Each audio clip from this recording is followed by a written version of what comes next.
Alors ce soir, on va vraiment prendre le temps de revenir tranquillement dans le cœur de Dieu.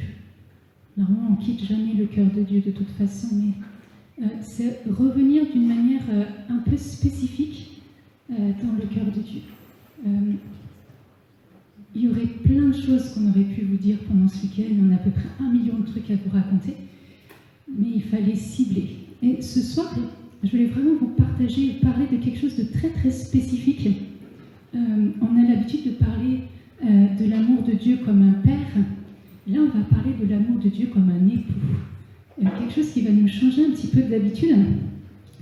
Et que ça ne concerne pas que les consacrés. Accueillir Dieu comme un époux, ça concerne tous les états de vie. Et ce qui est bien, c'est qu'ici, tout le monde, en fait, il y a vraiment la large représentation de notre monde. Il y a quelques bichettes qui sont en attente de mariage, mais il y a ceux qui sont mariés, il y a des veuves, il y a des divorcés, il y a des séparés. Donc voilà, donc on est le peuple chrétien et on est toutes appelées à vivre des épousailles en fait avec Dieu et de vivre cet amour électif de Dieu envers chacune de nous. Notre âme est faite pour l'éternité, appelée à être épousée par Dieu. Donc il n'y a personne ici qui est exclu en fait de cet amour de Dieu comme époux. Et c'est ce verset en fait du livre d'Isaïe au chapitre 24, verset 5 qui nous dit ceci. Ça va très vite, mais c'est hyper puissant en fait. Il dit ceci, il dit « Car ton Créateur est ton époux, l'Éternel est son nom. » Ton Créateur est ton époux, l'Éternel est son nom. C'est quand même assez puissant en fait dans ce tout petit verset. En fait, il y a quelque chose d'extrêmement essentiel. Ton Créateur est ton époux. On ne se rappelle pas du moment de notre création. Je pense que là-dessus, on est tous à peu près d'accord. Moi, j'ai aucun souvenir du moment de la création. Par contre, je sais qui est mon Créateur. Je sais que mon Créateur, c'est mon Dieu. Et votre Créateur, c'est aussi votre Dieu. Et en fait, on a été créé dans un acte d'amour ultra puissant. Enfin, je ne sais pas, c'est absolument...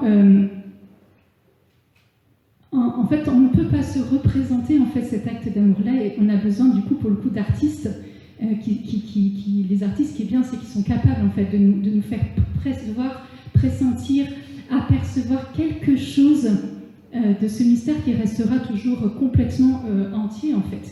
Mais percevoir et pressentir quelque chose de cet acte ultime d'amour par lequel on a été créé.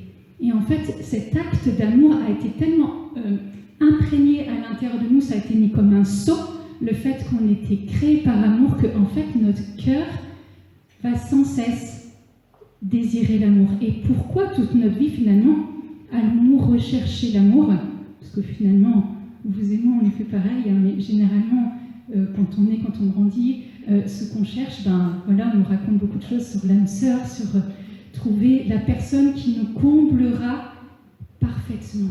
Mythe ou réalité, ceci est une bonne question, mais il y a ce désir profond au fond de nous finalement d'être aimé, mais d'être aimé tel que nous sommes en fait, en vérité, complètement sans concession, mais d'être aimé parce que simplement nous avons déjà goûté cet amour complètement fou en fait de Dieu au moment de notre conception, au moment où Dieu a pensé à nous en fait dans ce trop-plein d'amour en fait de Dieu. Finalement, pourquoi on est là, c'est juste parce qu'il y a un trop-plein de l'amour de Dieu.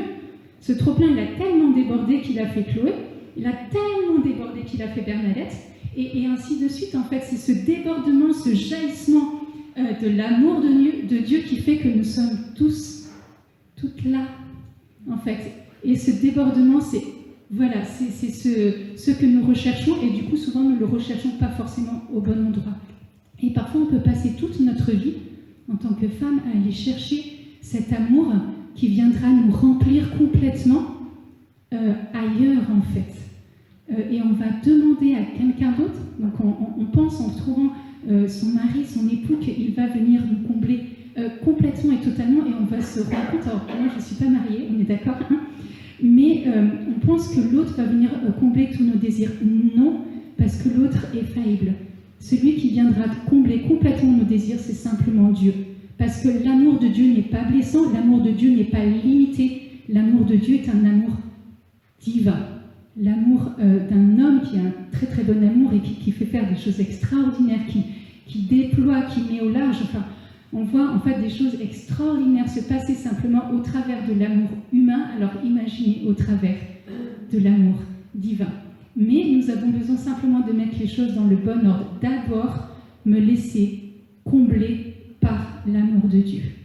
D'abord, me laisser combler par l'amour de Dieu. Et après, je peux accueillir du coup tous ces amours divins. Peu importe qu'aujourd'hui vous n'ayez plus d'hommes dans votre vie, peu importe que par exemple, voilà, il y en a qui sont veuves et puis on a des jeunes veuves du coup, mais il n'y a pas d'état dans ma vie pour ne pas me laisser combler par Dieu.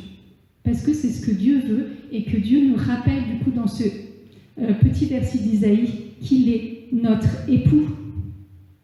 Et qui dit époux, dit qu'il nous aime non seulement à la folie, mais qu'il va faire tout ce qu'il faut pour venir séduire notre cœur. Il va venir nous courtiser, il va venir nous séduire, il va venir, et chacune de nous va être séduite et courtisée de façon différente par Dieu. Parce qu'on a toutes des besoins différents. Le besoin d'amour est le même. Ça, on est d'accord. Vous pouvez aller dans le monde entier, le besoin d'amour, c'est le même. Par contre, comme nous sommes toutes différentes, ça va être adapté à notre psychologie, adapté à nos blessures, adapté à ce que nous sommes. Et ça, là de Dieu, fait avec une fine délicatesse.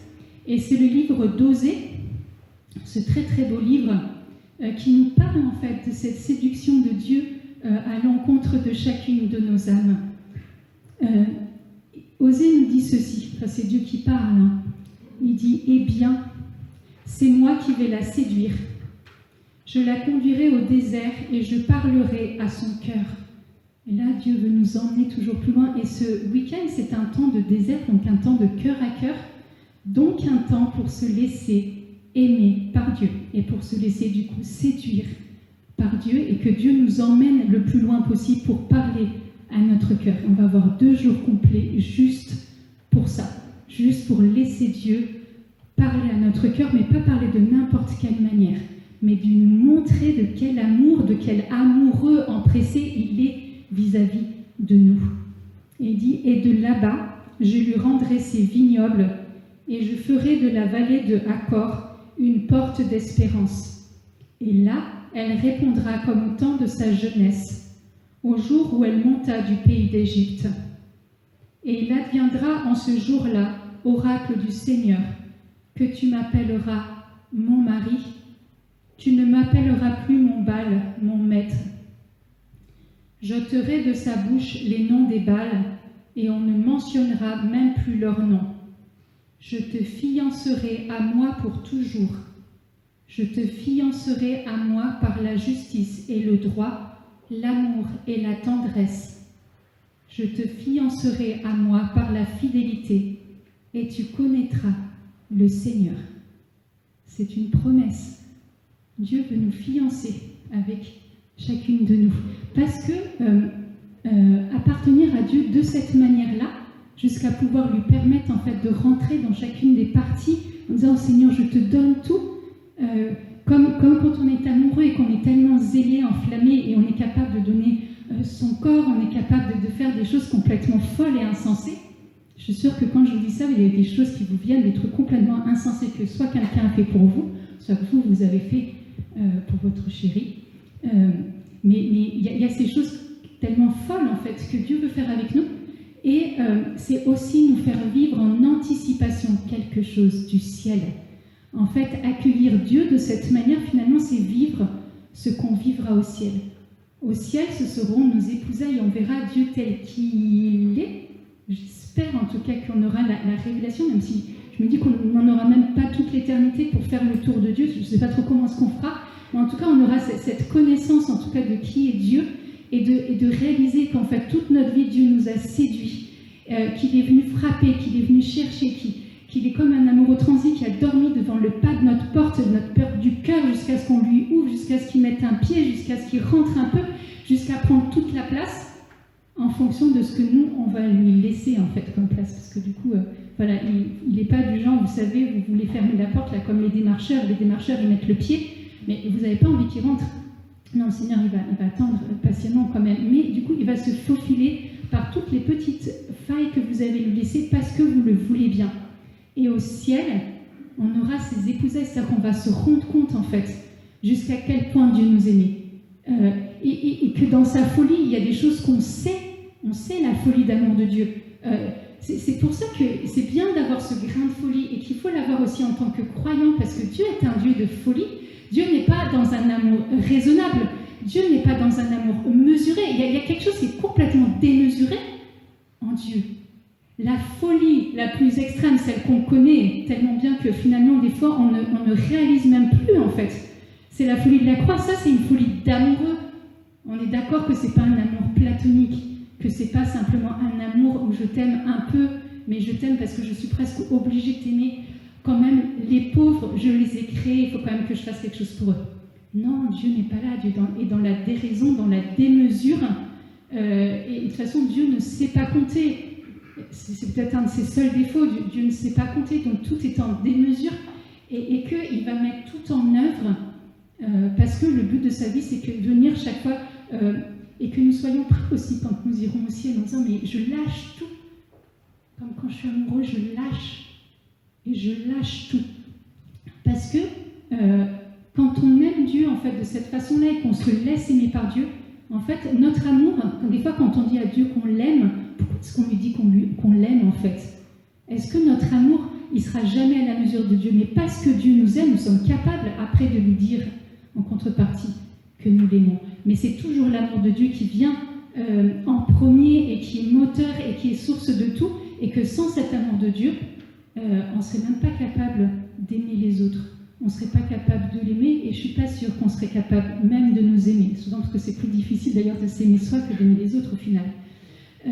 Et que du coup, si on se baigne pas dans cet amour, si on ne se l'approprie pas, si à un moment on ne réalise pas et en fait on n'en vit pas, au bout d'un moment en fait on va aller chercher quelque chose qui sera un substitut de cet amour de folie, et en fait on va rentrer, et on voit des fois des gens qui sont dans des formes de chantage affectif. C'est « aime-moi, sinon je meurs ». Et beaucoup aujourd'hui sont dans des formes de chantage conscient ou inconscient. Des fois c'est juste inconscient, c'est je vais faire des choses juste parce que j'ai besoin qu'on m'aime.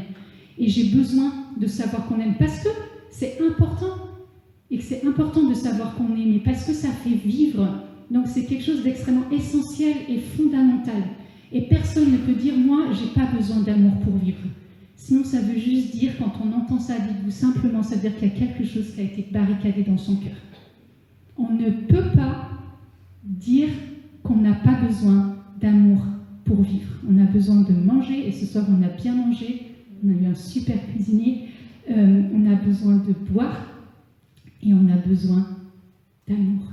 D'où ce qui s'est passé d'ailleurs avec la crise sanitaire, en fait, de pouvoir à un moment ne plus manifester en fait l'amour, d'être chacun chez soi, que les personnes, par exemple en maison de retraite, se trouvent isolées, ont fini par mourir faute d'amour. On appelle ça le syndrome de glissement. Je ne suis plus aimée, je ne suis plus aimable, donc je deviens inutile puisque je ne suis plus aimable. Ça ne sert à plus à rien que je vive. En fait, et vous avez tout ce démarchage-là. D'où, après, effectivement, tous ces chantages. Aide-moi si je meurs. Tu ne peux pas partir, sinon je vais mourir. Et on voit que l'amour et la vie, l'amour et la mort sont quand même intimement liés, beaucoup plus que ce qu'on pense. C'est comme l'amour éveille la vie, en fait. Le manque d'amour fait l'inverse. Et on a vu des situations, effectivement, même chez des enfants, effectivement, où le manque d'amour produisait la mort, mais ne produisait pas la vie. Et effectivement, parce que normalement, le premier lieu dans lequel on aurait dû être aimé sans concession, c'est notre famille. Et il y en a qui ont eu des super familles, et rendez grâce à Dieu pour ça. Où vous avez été aimé sans condition, où vous avez été choyé à votre valeur, où vous avez découvert que peu importe vos limites, vos faiblesses, vos incapacités, vous serez toujours aimé. Et ça, c'est génial. Et il y a tous les autres qui n'ont pas connu ça.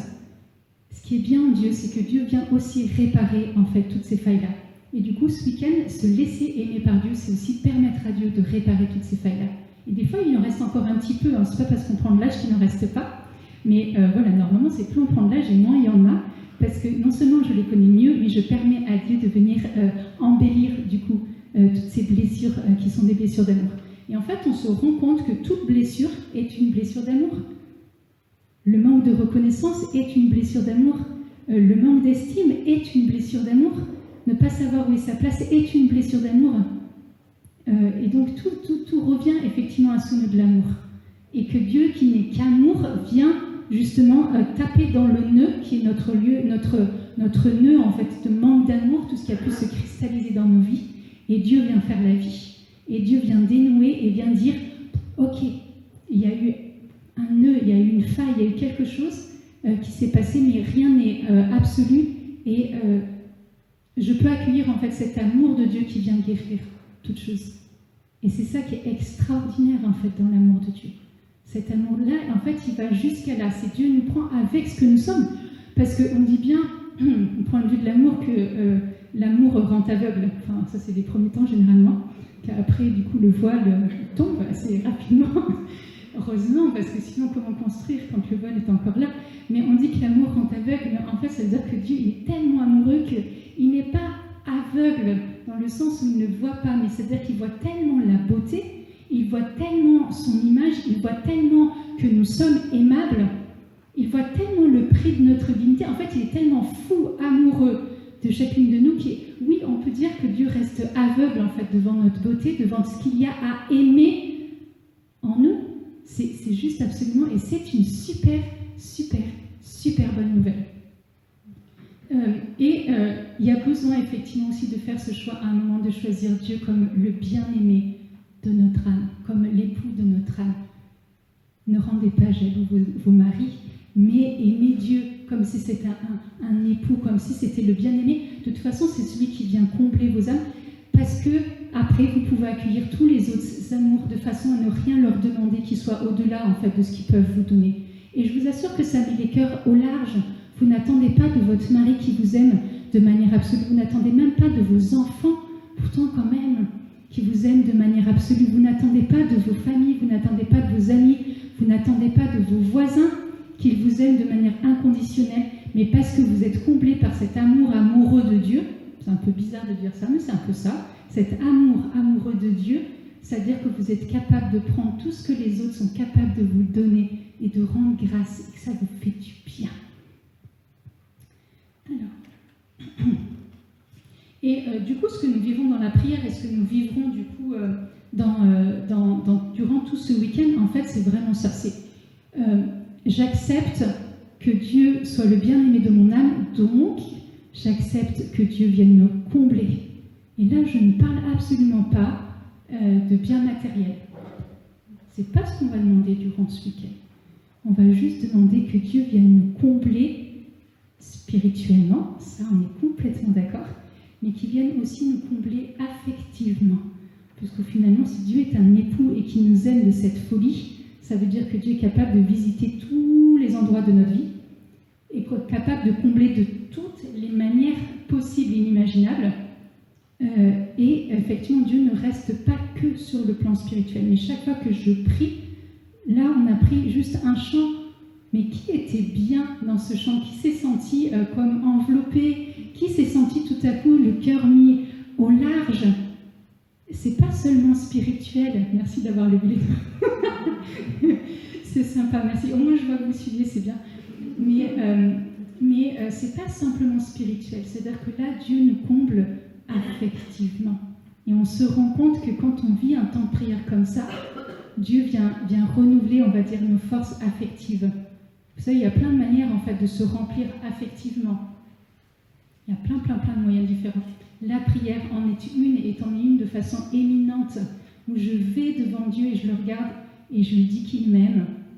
Non, je le laisse m'aimer, je lui dis que moi je l'aime. Et c'est cet échange d'amour de face à face avec Dieu. Je le regarde, il me regarde, je suis là, je suis bien en sa présence. Et c'est pas grave s'il n'y a pas de mots. La prière n'est pas forcément simplement réciter les mots. La prière est être bien dans la présence de l'autre, dans la présence amoureuse de l'autre. Et donc je suis là, je suis bien et je me laisse un peu bercer par Dieu et je suis tranquillement dans sa présence. Et vous savez ce que ça peut éviter après? Bon là c'est de vous à moi, on est entre femmes, presque. Ça évite après qu'on aille compenser affectivement en allant manger du chocolat. Voilà, ce genre de truc. Ah non, moi c'est le chocolat. Comme ça vous saurez si chocolat noir pour moi. Comme ça j'ai lancé mon annonce. Mais voilà, après on a chacun, d'autres ça va être l'épisode, d'autres ça va être... Et c'est comme de la même façon que quand on passe un bon temps avec des amis ou des gens avec qui on est bien, eh bien on se nourrit affectivement. Là, les temps de repas, je ne suis pas passée dans tous les temps, mais les temps de repas, par exemple, qu'on va voir, celui qu'on a eu ce soir, rien que ça fait du bien. Je ne sais pas ce que vous en avez pensé. Eh bien, on s'est déjà nourri affectivement. Pourtant, on n'a pas fait grand-chose, on s'est juste parlé, on était juste heureux de se voir aussi sans masque. Le temps du repas, c'est quand même important. Je suis désolée, moi, après, j'ai plus de mal à savoir qui est qui. Mais voilà, juste ça fait du bien. Et en fait, c'est cette même qualité qu'il nous faut trouver quand on est dans la présence de Dieu. Simplement être bien en Dieu. Dieu ne nous demande pas des choses extraordinaires. Il ne nous demande pas des choses extraordinaires, en fait. Il nous demande juste d'être bien dans sa présence. Il nous demande juste de le regarder, de lui dire tout notre amour qu'on a, en fait, pour lui. Mais cet amour-là, il vient parce qu'on a d'abord accepté cet amour de Dieu, c'est tout, quoi. En fait, on ne pourra même pas lui rendre, je ne sais pas, peut-être 10%. Mais c'est pas grave, Dieu, il a besoin de ces 10%-là de notre amour. Donc voilà, il en a besoin et ça lui fait du bien, même si, on va dire, ça ne change rien à ce que Dieu est, et c'est ni plus ni moins. Mais sinon, il n'y a pas d'échange amoureux avec Dieu. Et c'est ce beau cantique, alors j'ai tout fait pour pas prendre le cantique des cantiques, mais c'est pas grave, moins inversé, qui est quand même hyper beau quand on parle de cette passion en fait de Dieu, c'est le Cantique des Cantiques au chapitre 8, verset 6-7, qui dit « Pose-moi comme un sceau sur ton cœur, comme un sceau sur ton bras, car l'amour est fort comme la mort, la passion inflexible comme le shéol. Ses traits sont des traits de feu, une flamme de Dieu. Les grands eaux ne pourront éteindre l'amour, ni les fleuves le submerger. » Si ça ne nous parle pas de l'amour, je ne sais pas trop de quoi ça nous parle. C'est pas un amour tranquillou, quoi. C'est plutôt un amour fou, un amour ardent, un amour brûlant. Ça, c'est l'amour de Dieu. Ce qui permet après, du coup, dans notre vie, de pouvoir mettre Dieu à la première place. Une fois qu'on est tellement saisi, qu'on a son cœur qui brûle tellement parce qu'on réalise, en fait, cet amour démesuré, eh ben, on peut mettre Dieu à la première place. Tant qu'on n'a pas fait ça, on a l'impression qu'il faut faire des choses par devoir. Dieu ne veut pas qu'on fasse des choses par devoir. Dieu veut qu'on fasse des choses par amour, parce qu'on comprend après pourquoi est-ce qu'il nous demande, en fait, des choses que sinon on ne peut pas comprendre, en fait, par le prisme du devoir, mais qu'on peut comprendre par le prisme de l'amour. Et il y a ce verset, en fait, là, je vous ai parlé de l'amour de Dieu, en fait, comme un époux, mais c'est un peu la même chose avec le Saint-Esprit, en fait, dans notre relation avec le Saint-Esprit. Et c'est Éphésiens 5, verset 18 qui nous dit ceci. Il nous dit, alors la première partie c'est « Ne vous enivrez pas de vin ». Voilà. Mais la deuxième partie de ce verset dit « Cherchez dans l'esprit votre plénitude. Et en fait, c'est beau le mot plénitude, dans le sens où ça parle du débordement, du jaillissement, enfin quelque chose qu'on ne peut pas contenir en fait. Et quand on vit avec le Saint-Esprit, quelque chose au bout d'un moment on ne peut plus contenir en fait. Et peu importe le type d'expérience que vous avez, quand on prie Saint-Esprit, ça peut être quelque chose de très très doux, ça peut être juste le sentiment de paix et d'être bien, mais ça peut être aussi quelque chose d'un peu plus fort, ça peut être comme un cœur qui brûle, comme quelque chose qu'on n'arrive pas à contenir. Peu importe le type d'expérience, il y a toujours cette sensation de plénitude. Et quand on est tout à coup touché, visité par le Saint-Esprit, il y a toujours ce sentiment de plénitude. Et des fois, on se dit, j'ai pas trop envie de partir de là, finalement, c'est bien ce qu'on vit. Je suis tellement bien dans la présence de Dieu, et il y a quelque chose qui déborde. Et c'est vraiment... c'est l'avantage aussi que Jésus soit finalement reparti au ciel et nous ait laissé le Saint-Esprit.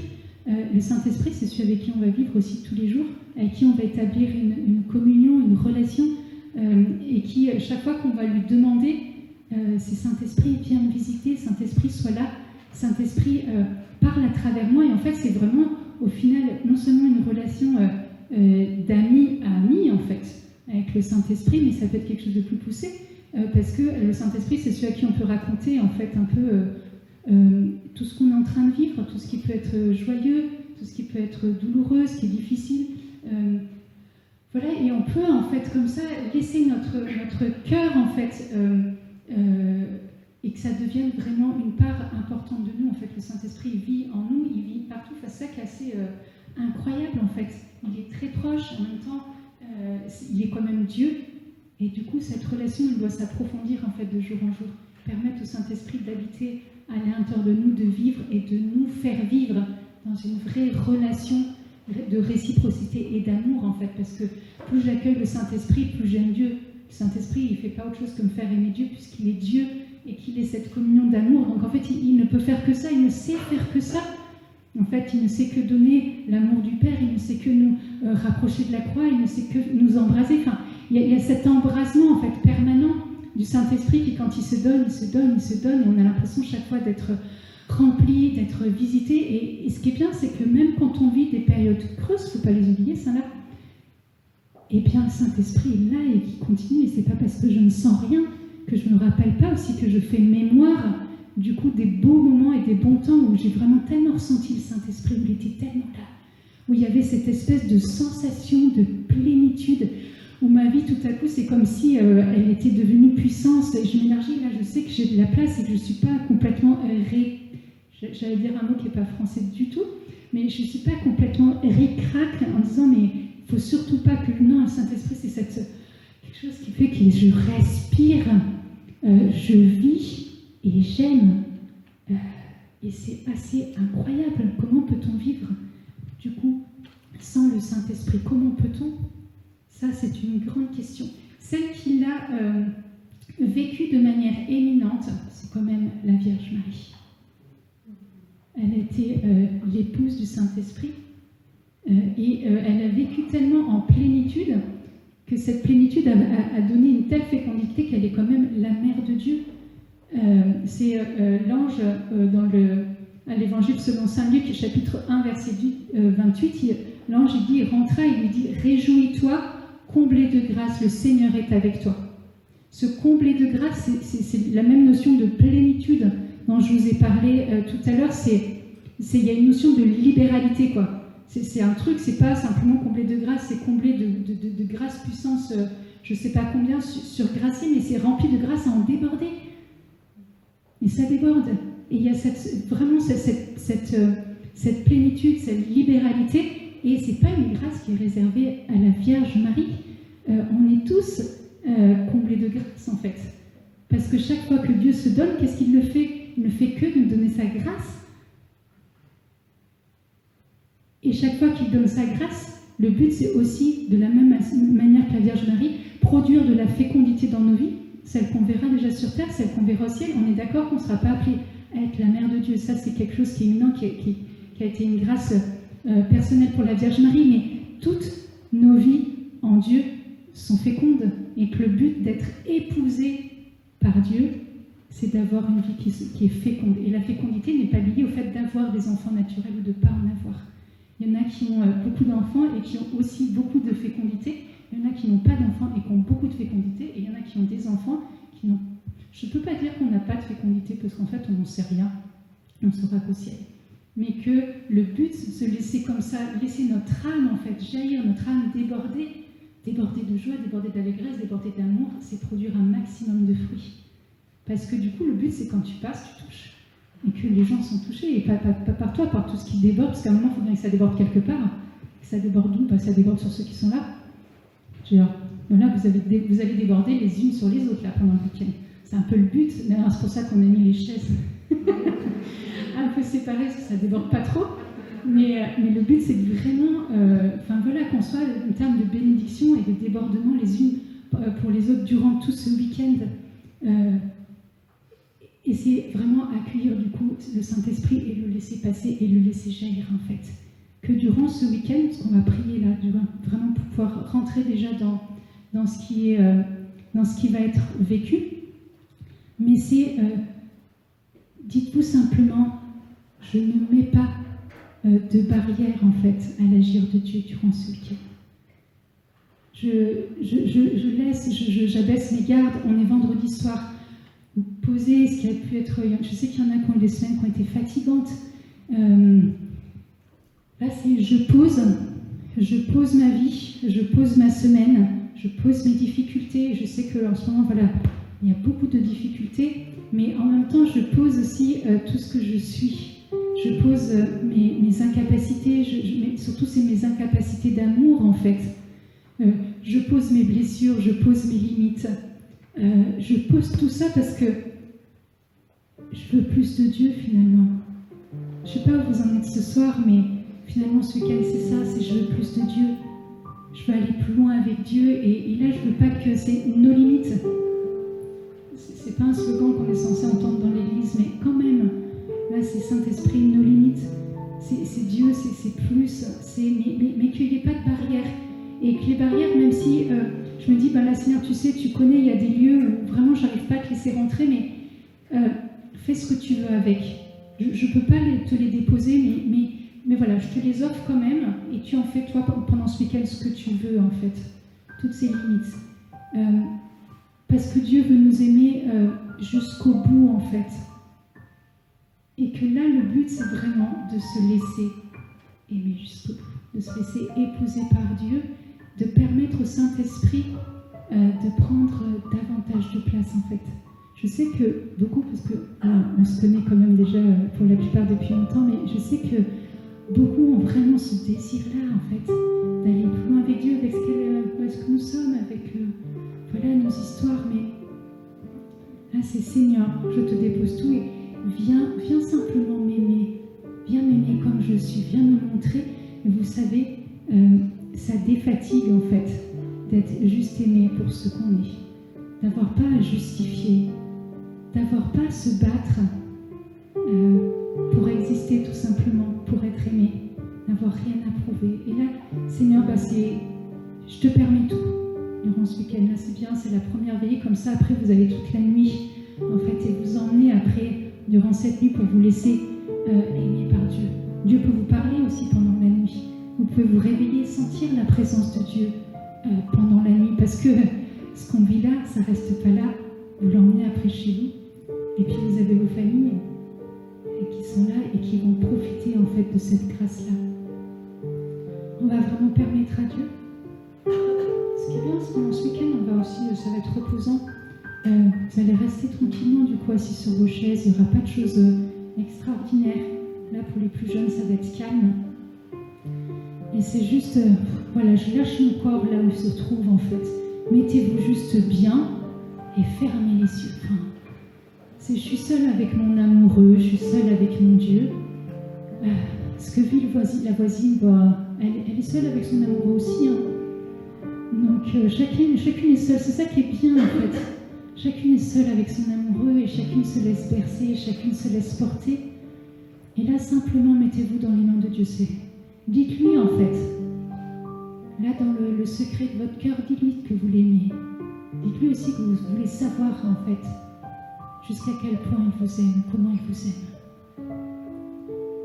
Pour celles qui n'ont pas l'habitude, c'est laissez-vous juste comme si vous étiez dans les bras de quelqu'un. Voilà, vous laissez faire simplement.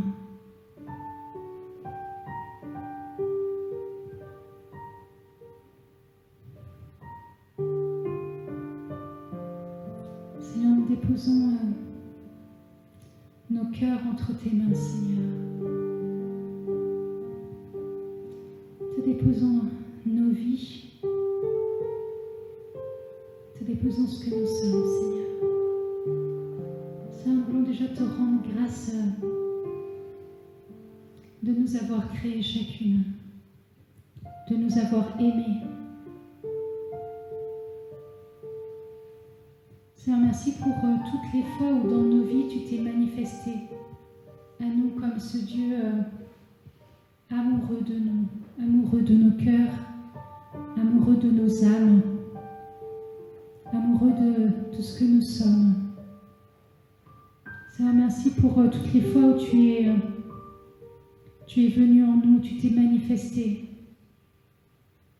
pour nous manifester, Seigneur, cet amour pour nous.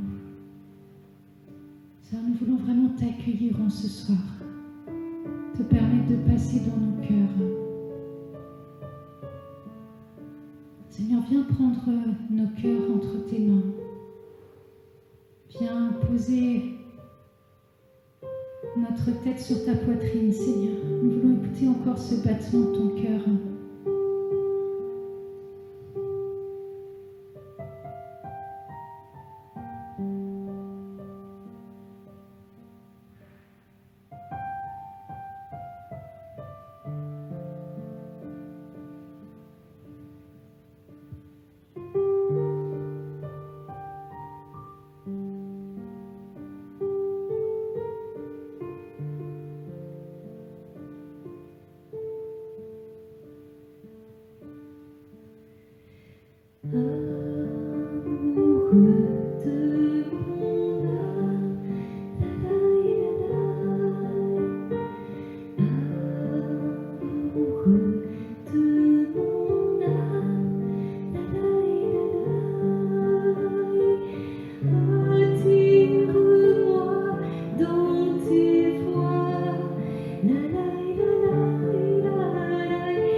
Je